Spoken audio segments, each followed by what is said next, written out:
हमर तोरे जोड़ी बनल रहत के जहान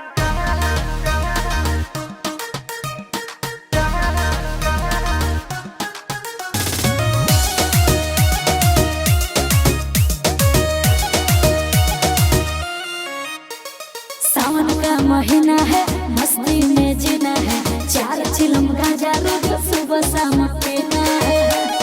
ए सोना, सावन का महीना है, मस्ती में जीना है, 4 चिलम गांजा रोज सुबह शाम पीना है।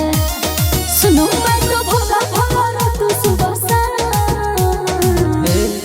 जी हमर तोरा जोड़ी बनल रहत के जहान। अच्छा गंगायोरी भांग करे भोला जी के दान। साचो हमर तोरा जोड़ी बनल रहत के जहान। गंगायोरी भांग करे भोला जी के दान। जय हो भोले बाबा।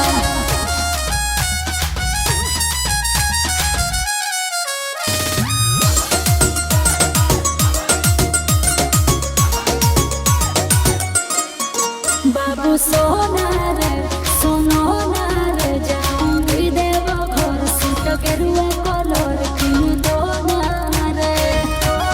ए बाबू सुन ना जन कहले सोला सुमारी गे मम्मी हो बाबा से हमर प्यारी गे। पूरा करोगे भोला जी बालक धैर्य रखो। हमर तोरा जोड़ी बनल रहत के जहान। गंगायोरी भांग करे भोला जी के दान। हमर तोरा जोड़ी बनल रहत के जहान। गंगायोरी भांग करे भोला जी के दान।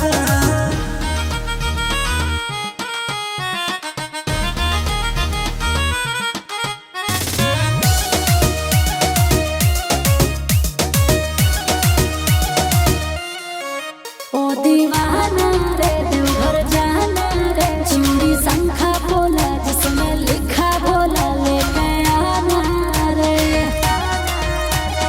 ए बाबू घर ले बैया जे हम गाड़ी गे। साचो जी बाबा के दुआरी गे। जय हो चिंटू आशीष बाबा के धरो ध्यान। हमर तोरा जोड़ी बनल रहत के जहान। गंगायोरी भांग करे भोला जी के दान।